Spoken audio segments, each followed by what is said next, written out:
শুরু করছি সাফওয়ান গল্পের পার্ট 10। দুলাভাই আরো বললেন, আমি তোমার আপারে কতটা ভালোবাসি বললে বুঝাইতে পারবো না। তোমার আপা ছাড়া আমার তো আর কেউ নাই। এই সব জায়গা সম্পত্তি আমি সব তোমার আপার নামে লেখা রাখছি। আমার কিছু হয়ে গেলে সব তোমার আপাই পাইবো। আমি চাই তোমার আপা যেন সবসময় সুখে থাকে। আমি ভাবতে লাগলাম যে মানুষটাকে আমি এতটা খারাপ ভাবতাম সে মানুষটা আমার আপাকে নিয়ে কত ভাবছে।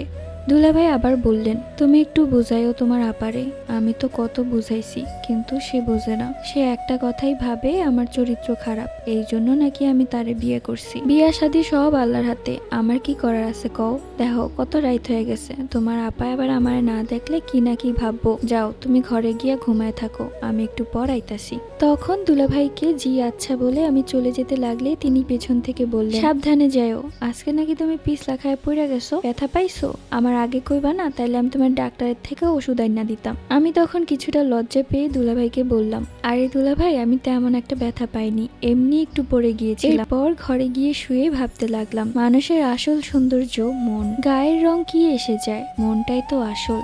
আর যদি আপার সেই ছেলেটার সাথে বিয়ে হতো তাহলে হয়তো আপা সুখে নাও থাকতে পারতো। কেননা এতবার বলার পরেও ছেলেটা কোনো কাজ খোঁজেনি, সব কষ্ট সহ্য করতে হতো আমার আপাকে। আর দুলাভাই যেমনই দেখতে হোক না কেন, মন থেকে মানুষটা কত ভালো, কতটা ভালোবাসে বড় আপাকে। কাল সকালবেলায় আমি বড় আপাকে বোঝাবো। এরপর ঘুমিয়ে পড়লাম। সকালে ঘুম থেকে উঠে দেখি বড় আপা কখন উঠে গেছে আর একা একা কাজ করছে। ইস, ভাবতেই লজ্জা লাগছে। এখানে এসে বড় আপার কাজে একটু সাহায্য করবো কি, আমি ঘুমিয়ে আছি। তড়িহড়ি করে তাড়াতাড়ি বের হলাম ঘর থেকে আর বড় আপার কাছে গিয়ে বললাম, আপা তুমি থালা বাসন ধুচ্ছ কেন, আমাকে দাও আমি ধুয়ে দিচ্ছি। তখন বড় আপা বলল, আমার বাপের বাড়িতে কাজ করে তোর হাতের যে 12টা বাজিয়েছিস, এখন হাতটাকে একটু ভালো কর, সামনে বিয়ে শাদী দিব তো, তখন শ্বশুর বাড়িতে গিয়ে কাজ করিস, এখন আর কিছু করতে হবে না। আর তোর বড় আপা এখন সব কাজ পারে। বিয়ের কথা শুনে আমি লজ্জায় মাথা নিচু করে ঘরের দিকে দৌড় দিলাম। এই দৃশ্য দেখে বড় আপা একা একাই হাসতে লাগলেন। তারপর, বাবা সাফওয়ান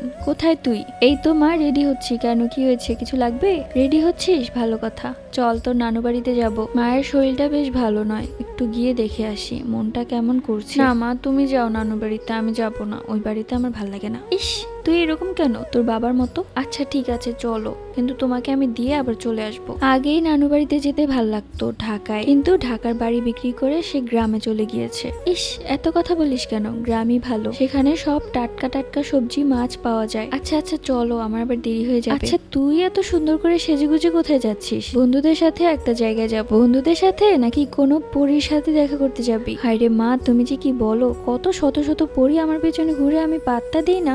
পরবর্তী